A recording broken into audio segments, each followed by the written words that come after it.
Hi everyone, Erica of Confident Parenting. I hope some of you are going to join soon, but while we're waiting for everybody to pop in, just wanted to tell you a little bit about me if you don't know me. I am the founder of Confident Parenting and mom to one 11-year-old boy. It feels like a very long time that we've been on this journey, but I've never forgotten how hard it is when you have babies and toddlers and preschoolers, and that's why we're here to help. I started my journey with Confident Parenting 10 years ago. Happy 10 years to us, because I had such a hard journey with my son, particularly with sleep, but with everything. So I've been helping families navigate their sleep journey for 10 years. We recently added potty training so we can help families navigate that as well. And I came to realize by working with families so often for so long that more than just me. They needed more than help with sleep and potty training. So about a year and a half ago, I created the Confident Parenting Village. Hi, Cara. Hi. Thanks for joining. I'm just talking about me so far. Go ahead. And I brought together so many great additional resources so that families, not to be too cliche, but can find their village and find them all in one place.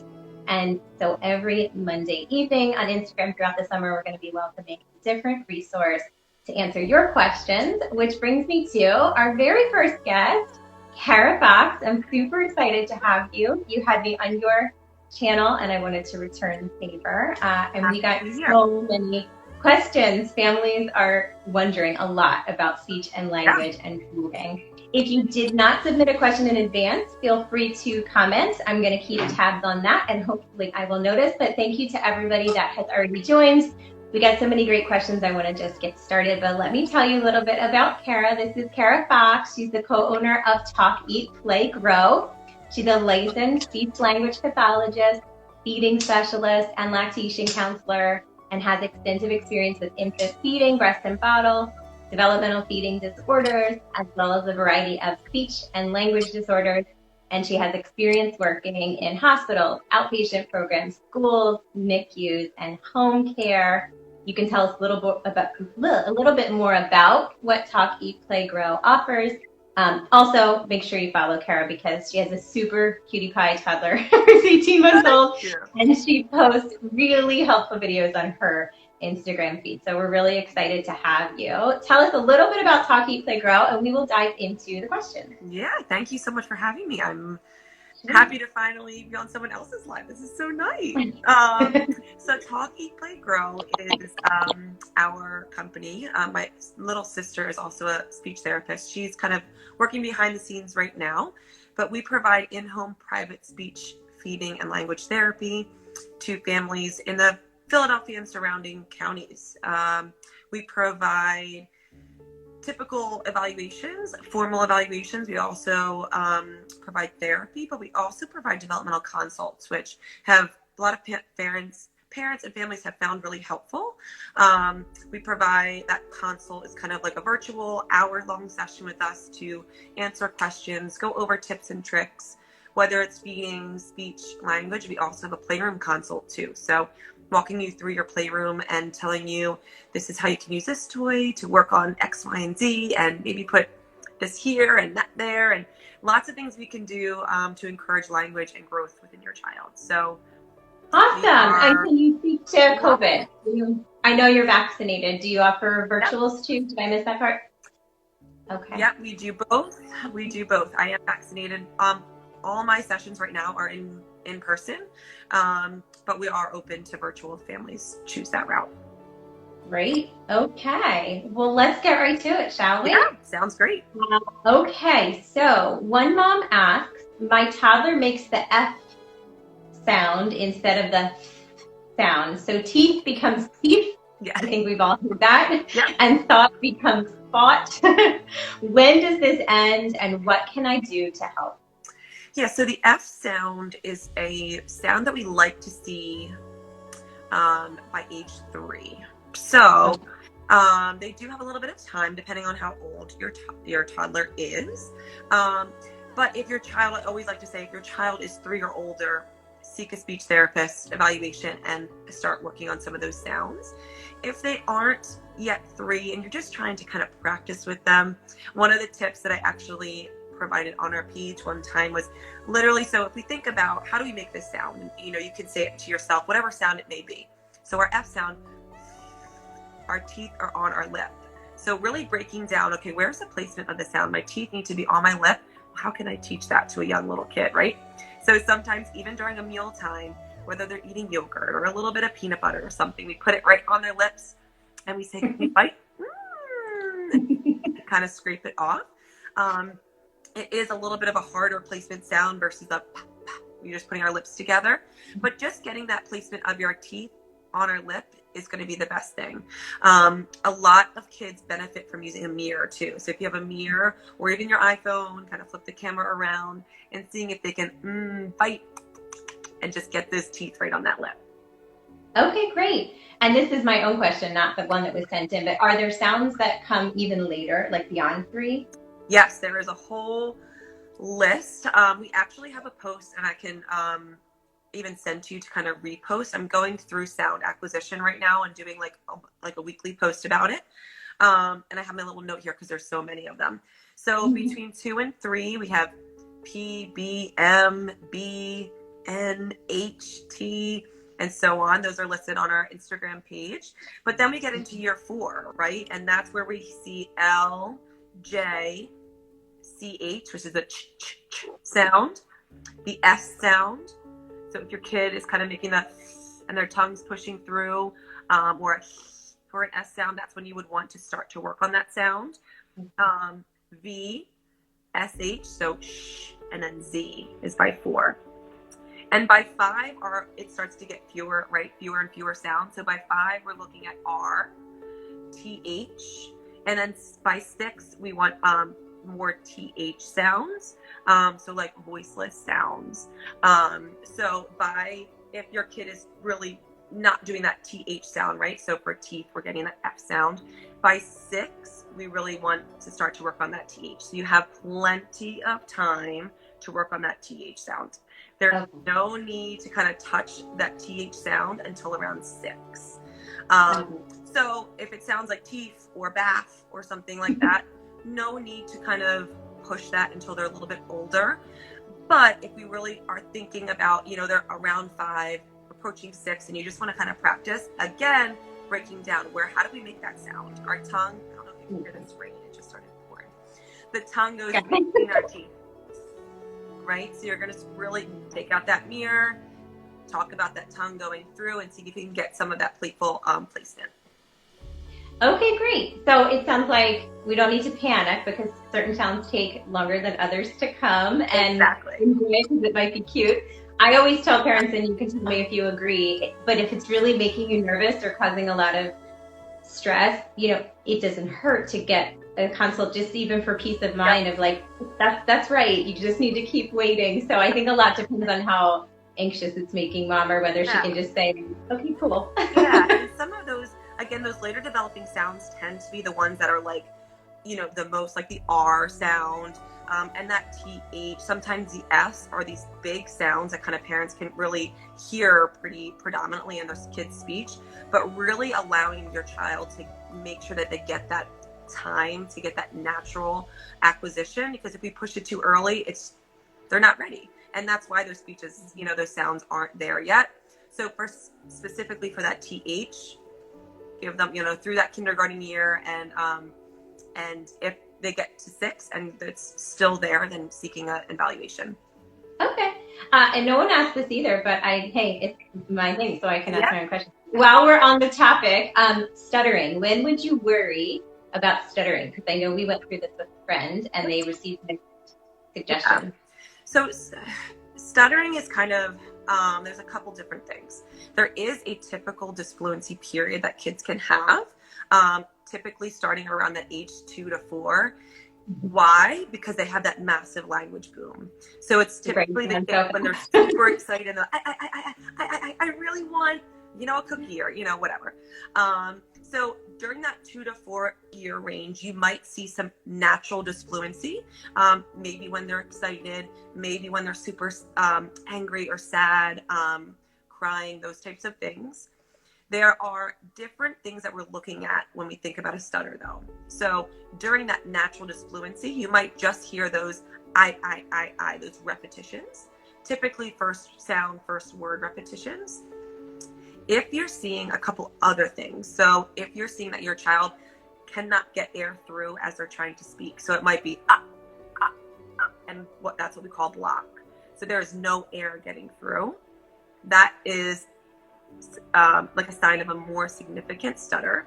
So regardless of age, if you see that blockage of that air and they really can't get that sound through, definitely bring that up to your doctor. And then getting an evaluation for a speech evaluation. The other thing with the stuttering too is, regardless of age, if you're seeing what we call, it's like physical manifestations of the stutter is how I'll put it for parents, would be maybe like blinking eyes, maybe they're hitting the table, or other just facial grimaces that are accompanying that stutter.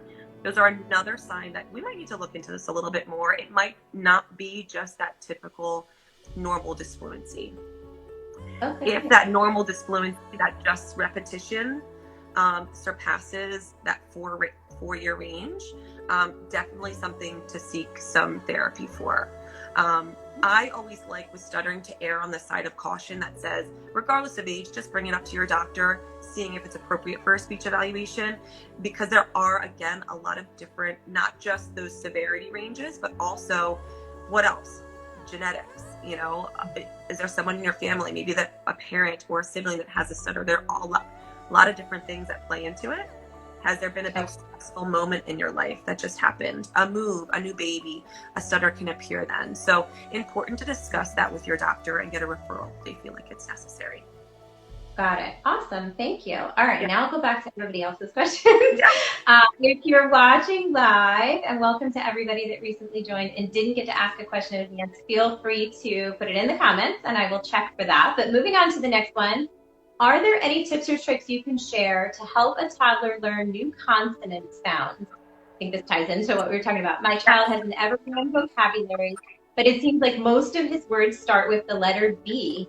And I'm curious if there's anything I can do besides just talking to him a lot to help him learn to make other sounds. I don't think we have an age for this kiddo unless mom is watching and wants to fill us in. So you'll have to guess. I was going to say, it all depends on age. We do have a lot of consonants, like we listed before, that kind of we need to start to see between age 2 and 3. So if you're not hearing any other consonant sounds, all you're hearing is but, b, b, b, boo, boo, boo, 16 months. Okay. Great. So you definitely have lots more time if they're 16 months. But what I love to tell parents is, especially during that younger toddler age range, is play. Okay, it does not need to be, we're working on, I want him to do a W sound. I'm not going to pull out a water bottle and say water and try to cue this big word that they might not be ready for. So it may be we take out the water bottle and we just work on that first sound. Wah, wah, wah, wah. And we echo it into a paper towel roll or a cup that echoes, something super fun so that they can watch and hear. We all know that kids are really motivated by play, and truthfully, the sillier it is, the better. So pulling out lots of toys that echo, that's one of my favorite ones. Bringing out a mirror, even at that young age, they love to look at themselves and make silly faces and make silly sounds. So I always say play is best, and kind of get in there and just work on that individual sound, not necessarily the whole word, so that you can really focus on pinpointing those early developmental sounds. Okay, awesome. Great. Along those same lines, when would you be concerned about other people being able to understand your toddler? And I know that this one was like around 2. So mom can understand him, but she's worried if other people can't understand him. By age 3, between age 3, I like to say around 4. Like 4 is a good range to say. I would like, not a parent, we're thinking stranger. So you go to bring them to school and it's a new teacher, that new teacher around age 4 should be able to understand around half of what they're saying. So like 50 to 75% of what they're saying. That's like a good gauge right there.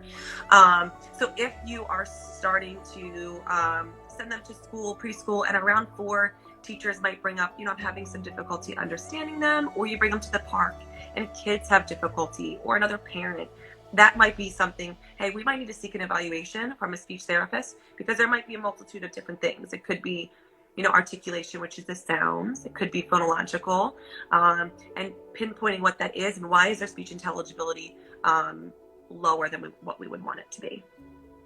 Okay, awesome.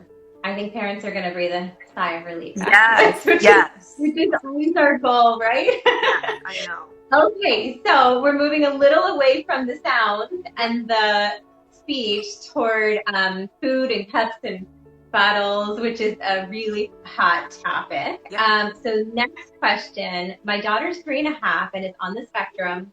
She only eats roughly 30 different things. I'm struggling hard on where to even start. Everything has to be familiar. For example, I used to make all her baby food and put it into pouches. So applesauce, she will only eat out of pouches. Yogurt has to be out of the container, not in a bowl or on a plate. She stopped drinking milk when we got rid of her bottle. She won't eat chicken tenders, but will eat chicken nuggets. She will only eat peaches and oranges from the cups and not the real ones. I am feeling this mom's frustration. Totally.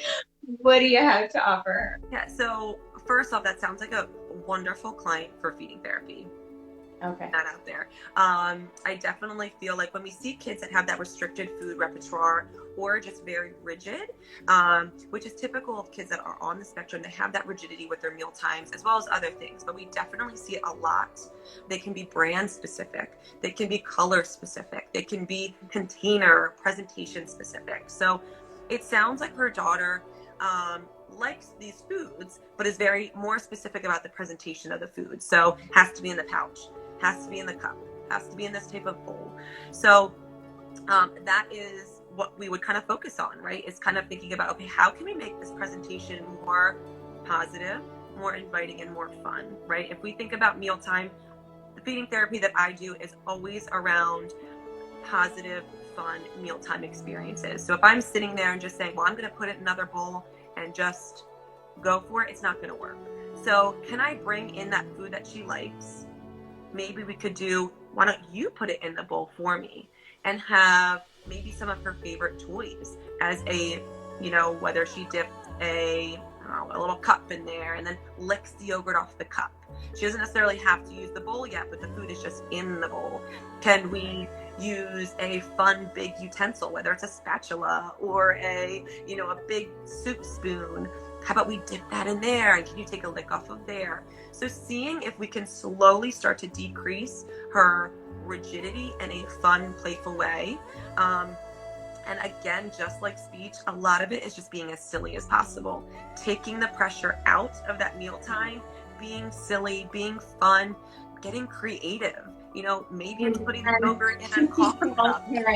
If you've been dealing with something like that for 3.5 years, you are not feeling fun and you are not feeling clever and you're just over it. So I would imagine one of the benefits to feeding therapy, aside from your expertise, would be patience and the, maybe thinking outside the box. I think it would be great for mom to, just have somebody else on the team to say like, hey, let me handle this for a little bit because you've been at it for a while. Yeah, and she's 3.5. Maybe she wants to go to Target and pick out a favorite bowl. And so I'm sure mom has tried lots of these things, but having, a therapist there that can guide not only new ideas, but also techniques is going to be important. And as far as the feeding therapists use a technique called food chaining for some children. So it's taking a food that they're rigid in and then slowly starting to connect the foods by one characteristic. So whether it's, I always say like they only eat Cheez-Its. So then we're going to move to a square wheat thin because it's the same shape. And then we're going to put some cheese on top and just slowly trying to connect these foods in a way that those kids will say, okay, I recognize one thing about this food and that makes me feel better about trying the next food, and slowly you'll start to increase the repertoire of foods.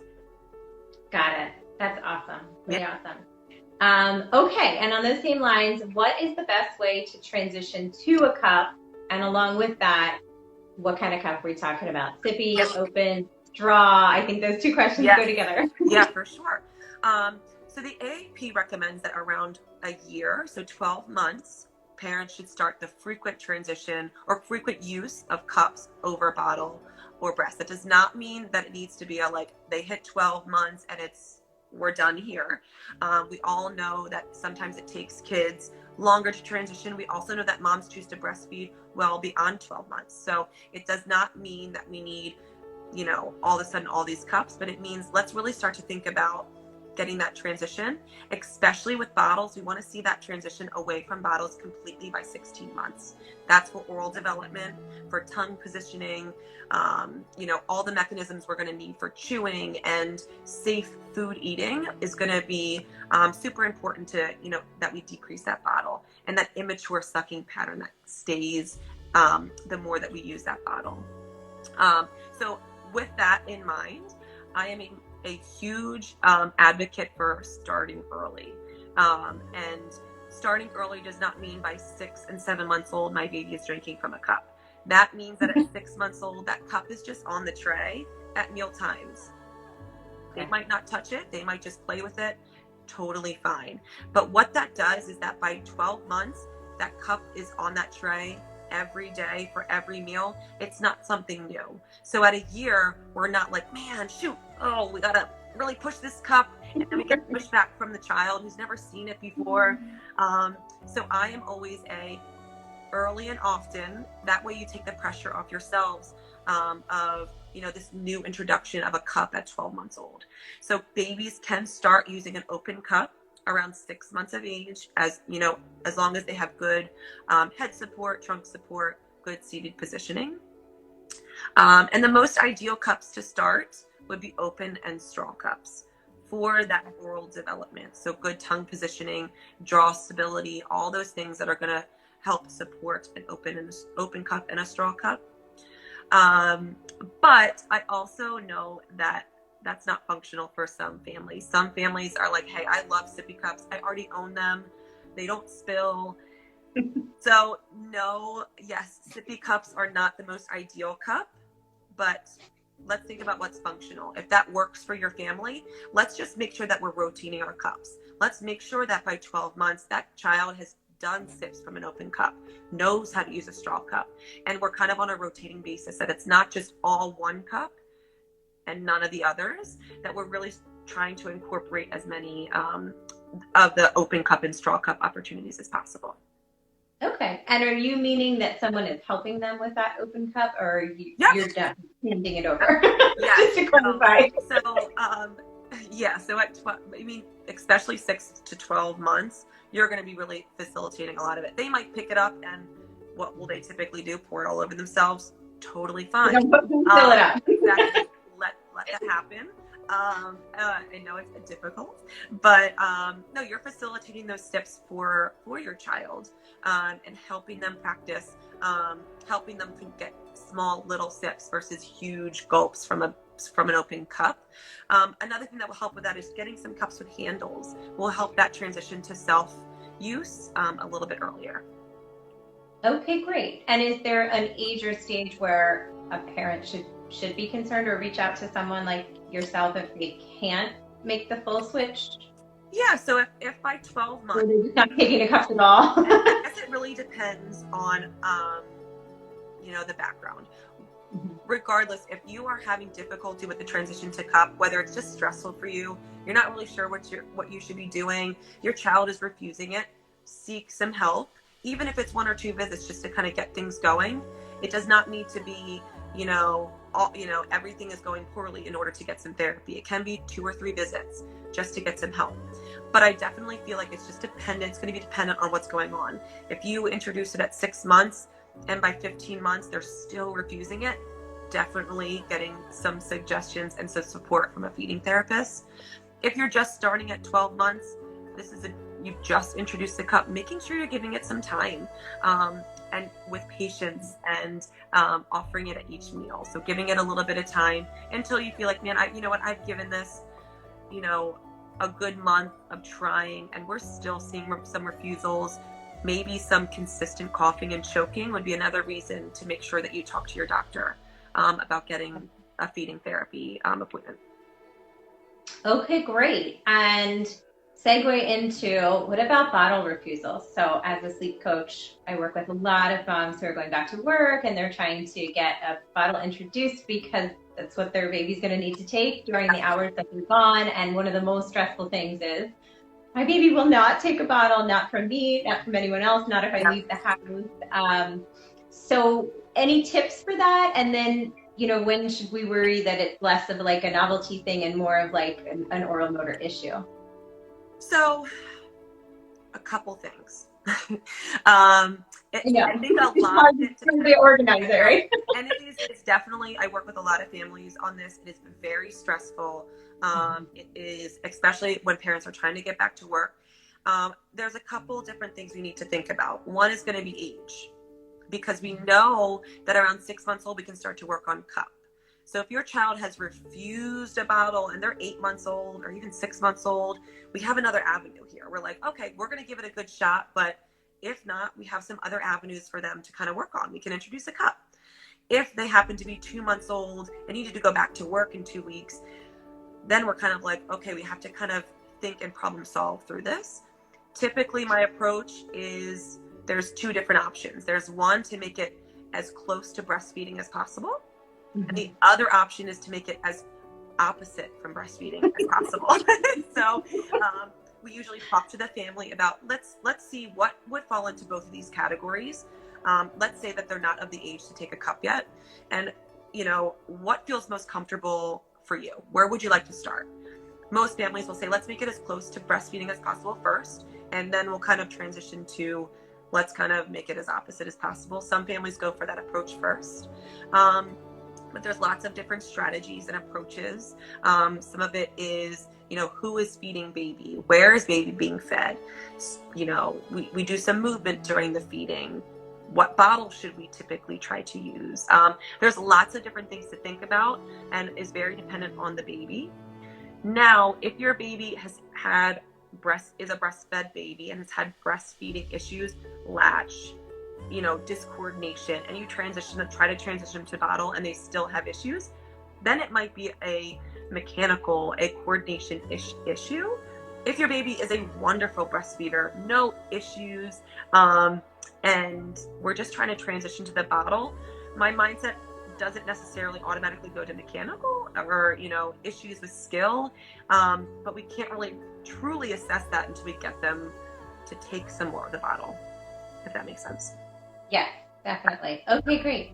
I know for my son, I don't know if this will help anybody, but who was exclusively breastfed, he didn't like when we warmed it up, and he liked it cold from the bottle, which I know is unusual. And it took a while to figure that out, and it was a relief. I was like, great, because it's kind of a pain to heat it up anyway. So if you like it like this, and I like serving it like this, so that really helped him. So just trying different, like you said, they might like it this way, they might like it that way. Exactly. Some families that I say, what is your goals for breastfeeding? And how would you feel about introduction of formula? Just to get a gauge on, some parents are like, doesn't matter, I'll do whatever, I need to get back to work. And some parents say, no, we want breast milk until X amount of age. So we definitely work with whatever the family's goals are. And there's different strategies under each approach to try. Okay, great. And I think it's really helpful just to emphasize that babies don't ever have to do a bottle, right? They can go from breast to cup, and that is okay. Exactly. And I find that the babies that are fiercely independent and want to do everything themselves and hold everything themselves, those are the ones that will often jump over the bottle and go right to the and those are the type of babies that you probably work with sleep as well. So just particular, they like what they like, and following their lead. They're going to tell us with the strategies. We're not, once we implement all these strategies, we really still are following baby's lead and listening to their needs and wants too, and trying to incorporate it with where we are in the family stage of life, whether it's getting back to work or just needing a break and wanting, someone else to be able to feed a bottle or whatever it may be. Yeah, excellent. Okay. So So our next question is, how do you know if baby needs feeding support? And I was going to ask you too about red flags for all of it, for breast, bottle, cup, which I guess we kind of touched on the bottle cup. So yeah, what would a parent be looking for to know, I guess, in addition to what you said already, that they should reach out, especially if they haven't seen anyone yet, no lactation consultant and all of that.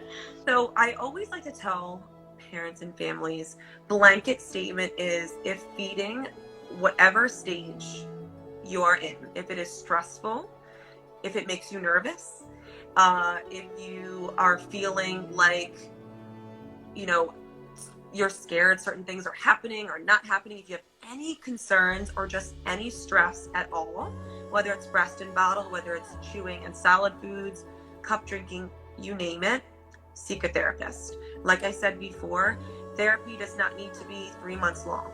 It can be, I just want a couple check-ins to go over developmental norms or some suggestions with chewing and food. I always like to stress that because I feel like sometimes parents feel like, well, it needs to be a bigger problem. And it's like, if you are stressed and you're feeding your baby, that is a reason to seek support.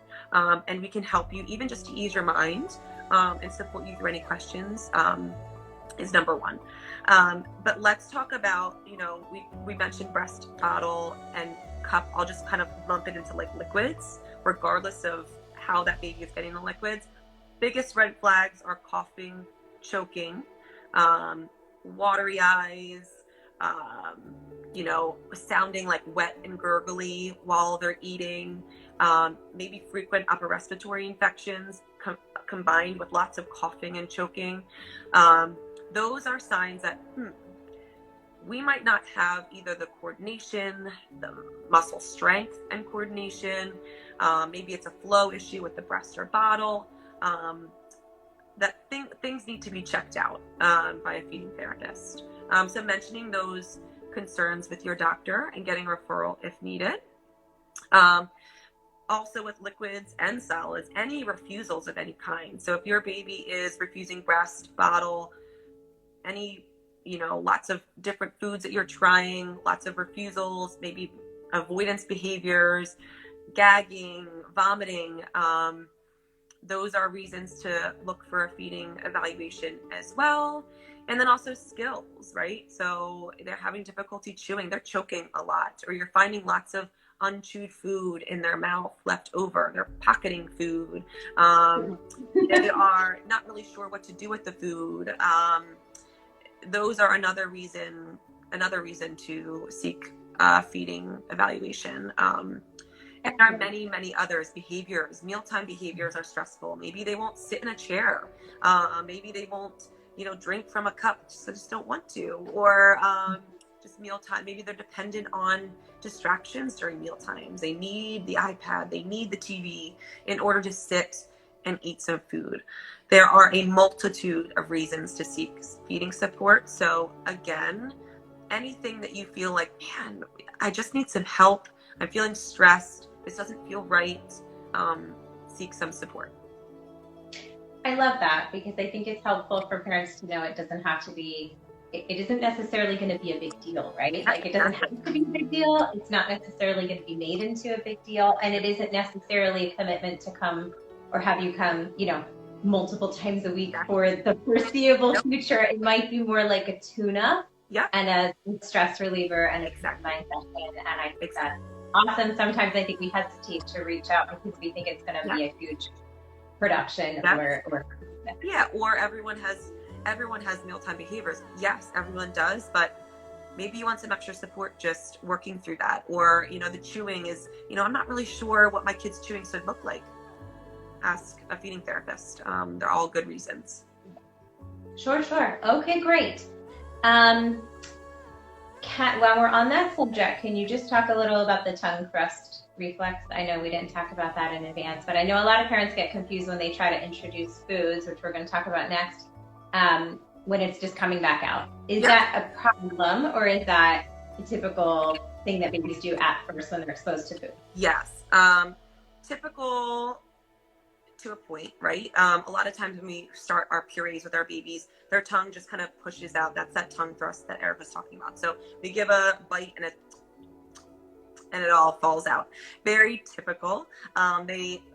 Typical would mean that they're just trying to get used to this food.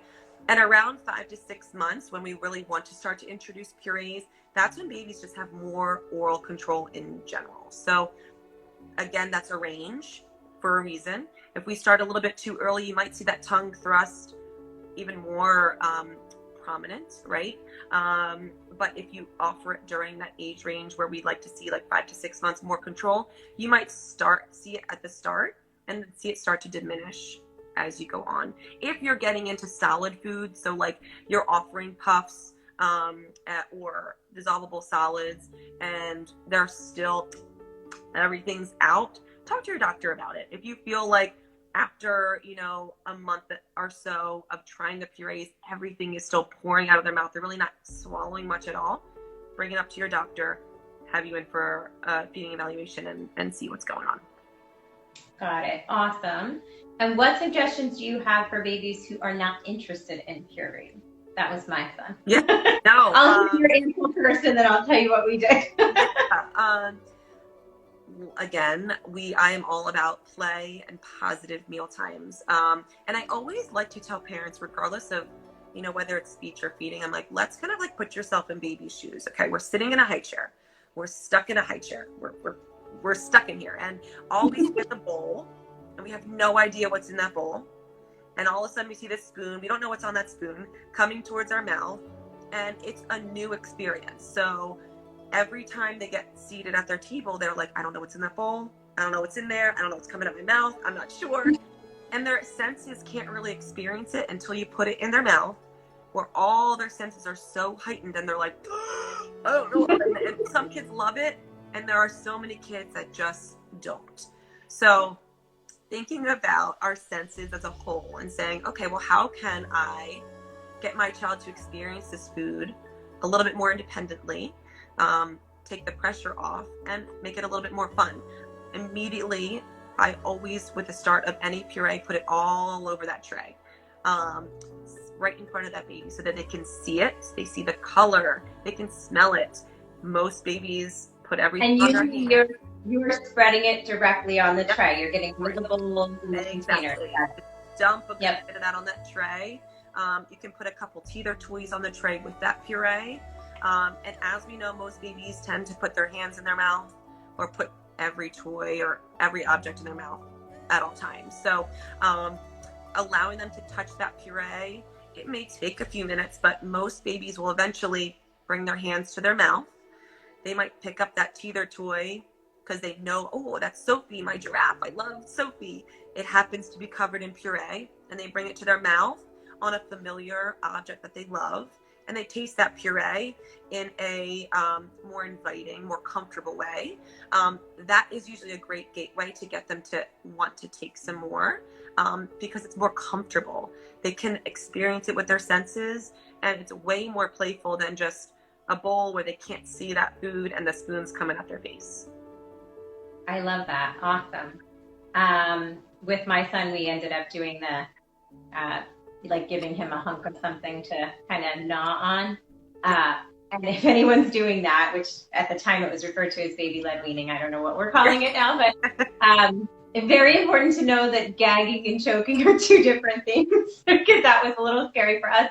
And very important to know your CPR just in case. But he refused to be spoon-fed. We did the whole tray thing. But that was a little bit challenging. And again, like we said too, like if your child likes to put, it doesn't have to be a teether toy. It could be a train that they love to put in their mouth. Put the train on the tray, roll it through the puree, and let them bring that the toy to their mouth, whatever that toy may be.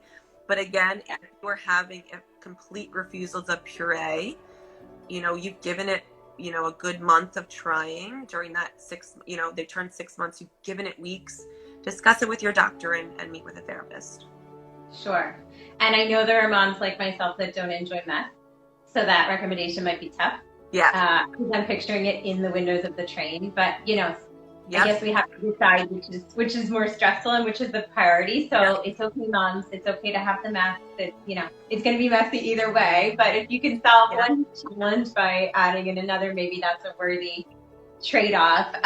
So good. That leads right into the next one. How and when would you encourage a baby to feed themselves versus you feeding them? Yeah. So we'd like to see frequent self-feeding between 18 and 24 months. And that's a massive age range. 18 to 24 months is a lot changes during that time. So the biggest takeaway from that is we just need to take the pressure off. Like, I feel like a lot of parents around a year are like, here's the utensils, here's a fork, here's a spoon, and come on, use it. We have so much time. We have up until 2 to kind of get that frequent, not even consistent self-feeding. So just like we said with the cups, start early. So around a year, when you have some good solid foods on there, having the fork and spoon out. No pressure to eat or use it. They can pick it up if they want. Maybe you put a piece on there for them and give it to them. Just very slow introduction. No pressure. No, you need to use it. Keep going. Even now, Cooper is 19 months and he uses it probably 70% of the time. But now I just say, spoon's turn. And he'll pick up the spoon and use the spoon. Oh, your fork's turn. And he'll use it. He does still use his hands. But the biggest takeaway there is, because we don't need it to be, frequent until that 18 to 24 month range, using all that time for just good play, good exposure, with no pressure. Because again, if we wait until that age range to kind of start doing things, obviously we're going to come in with more pressure because we're like, okay, we have to do this. So early, often, and in a more positive, playful way. Really often and chill. Yes. Awesome. So welcome to everybody that joined recently. I have a few questions left for Cara, but if you didn't get to send one in advance, feel free to put it in the comments and we'll get to that as well. Okay, let's see. What was my next one? I feel like we touched on this earlier, but just in case, if your child won't try a new food when you ask them to, so maybe this child's a little bit older, not a baby, how can you help with that? And, maybe, I know we talked about it with the kiddo who was on the spectrum. Yeah. And you gave some tips there, but anything we haven't said yet? Yeah. We've already talked about play and keeping things fun, exciting, and playful, right? But I feel like the biggest thing with kids when we're really trying to get them to try new foods is parent language. Really thinking about what are we saying and how are we saying it? I feel like I'm sounding like my mom. Like, it's not what you say, it's how you say it, right? But that's the biggest takeaway, because I do feel like, and I do it too. You catch yourself in the moment and you're like, let's take a bite. We need to try it.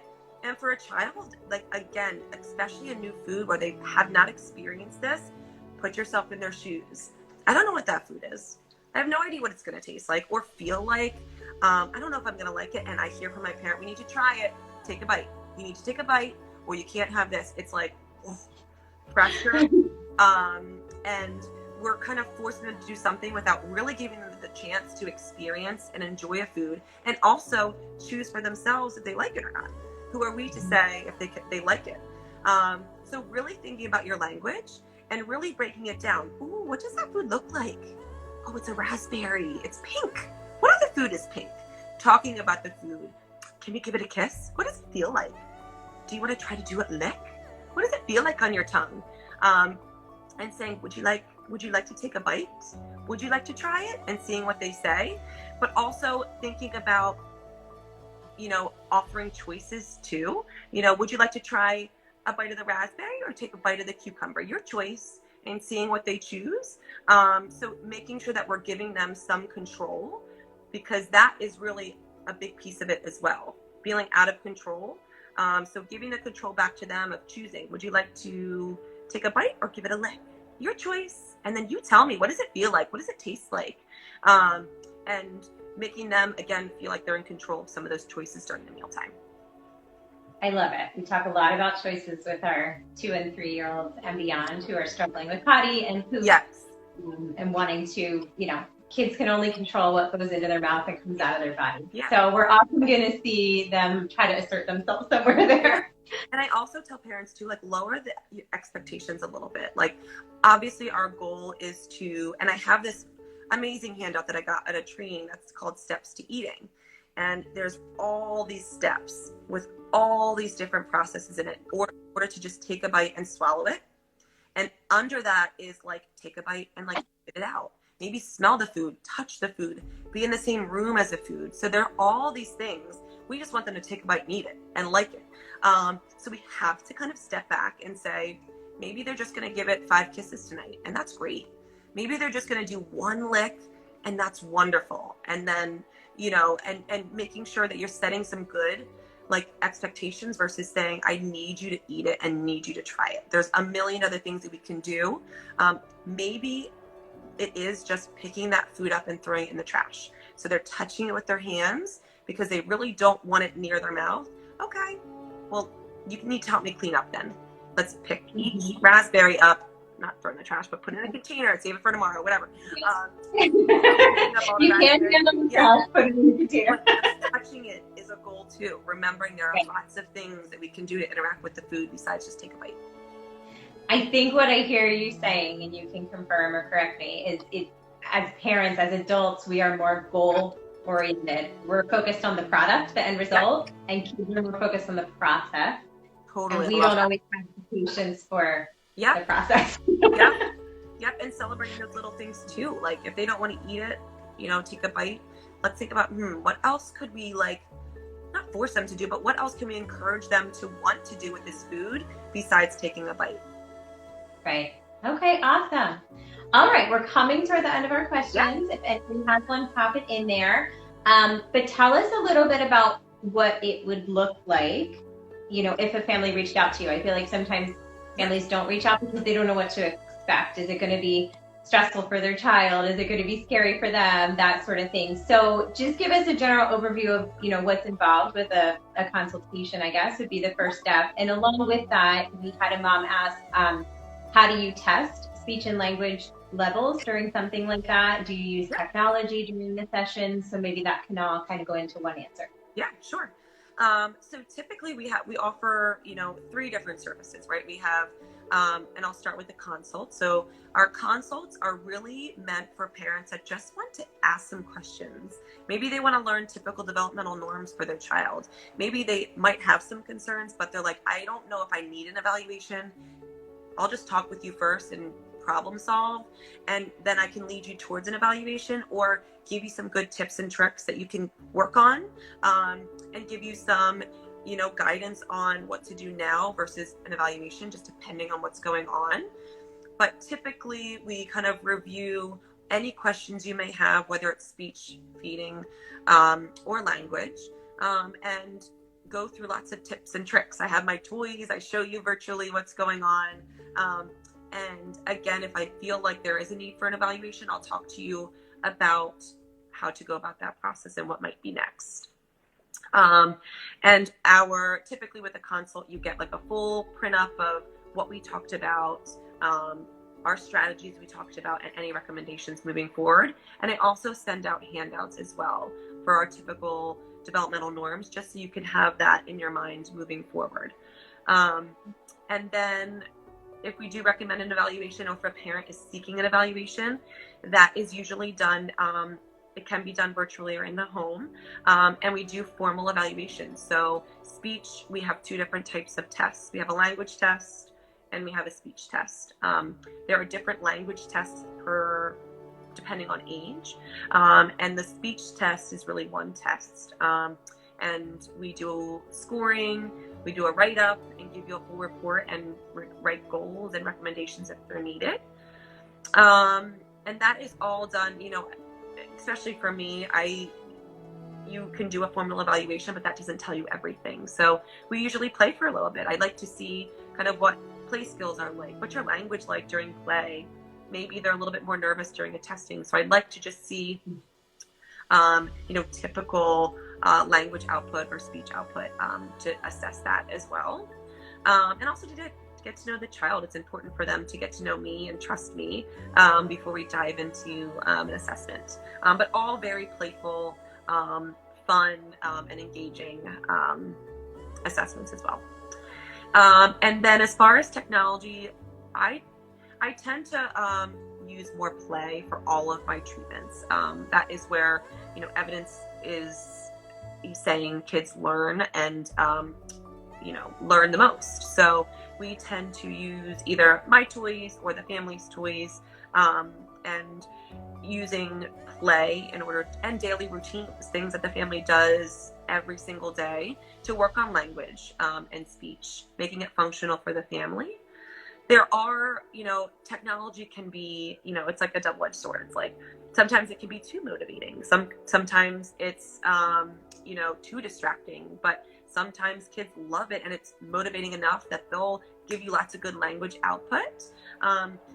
But I've honestly only used one app ever, and it's Peekaboo Barn app. I've talked about it on my page. But knowing that if you give a child a tablet or a phone and just let them go to town, same thing with toys, and you're not controlling or getting in there, you're not going to see much language. So what that really looks like is me holding the iPad or the phone, and they have to request. They have to use language. They have to imitate the sounds of the animals in order to touch the tablet or something like that. If they don't, cooperate, then we put it away if it's too distracting. And I only use that every once in a while. I definitely feel like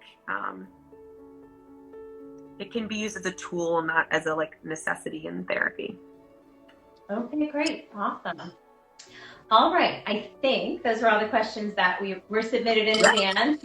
Anybody that's watching, if I missed you, be sure to put it in the comments. But is there anything else you think it's really important for parents to know or hear tonight that we didn't talk about yet on any of those topics, or anything about you? Yeah, I think the biggest thing, I feel like, especially with speech and language, feeding included, but, if you have a gut instinct that something, I'm just feeling like something's not right. Maybe they're just not developing in this way, whether it's speech or whether it's fine motor, gross motor, development in general. I always say, trust your gut and talk to your doctor, even if it's just to ease your mind and say you're on the right page. Everything's going great. Or we are able to intervene early because we just asked the question and said, hey, I have some concerns. Where are we? And they either ease your mind or we get some good early intervention, because early intervention is key. The longer we wait, the more difficult it is to kind of either catch up and kind of get that child where they need to be. So early intervention is key. So I always just tell parents, don't worry about sounding silly. Don't worry about feeling like you're overthinking things. Trust your gut and ask the question. If your gut's telling you to ask a question, ask it. And your pediatrician should be able to guide you or ease your mind. Okay, awesome. And not to put you on the spot, because I didn't ask you this earlier. Do you have anything coming up that you want everybody to know about? Yeah, so I actually do a starting solids and cups course with Mainline Family Education. We have a class actually next Monday. You can sign up on their website, so it's Mainline Family Education. They also have a ton of other wonderful courses on there too. So look at those; they're a great resource.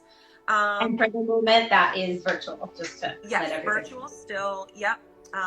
It's a great course. We go over typical feeding development. A lot of questions that were answered today, we kind of dive into a little bit deeper. And it's a great course. So there are still a few slots left, I believe. So feel free to sign up and look forward. They're going to be announcing some new dates coming soon. So that is the next newest thing. And we also, for anybody who is interested in, obviously our services, you can always reach out to us directly via Instagram or our website. But we also, every month, we give away one free developmental consult. So we've been doing that. We've done it twice, and our goal is to do it each month, just to try to reach a family who may not either have the means or just wants to win a free giveaway, just to be able to help support families in the community, answer questions, and help foster development, and be a support for families that have any questions. Awesome. I love it. Okay. Well, I think that was everything. And I don't want this to go so long that people can't watch it later. So I know you're like me and we are passionate and we could talk all night, right? But for everybody else's sake, we will wrap it up. I super appreciate your time and all your expertise. I learned a lot as well, which was good. And I will continue to follow you and your cutie pie. I hope everybody else does as well. Your feed is super, super helpful. Thanks so much for taking the time. Thanks to everybody that submitted questions and everybody that watched this live and everybody that's going to watch it later. And enjoy the rest of your night. Bye. Bye-bye.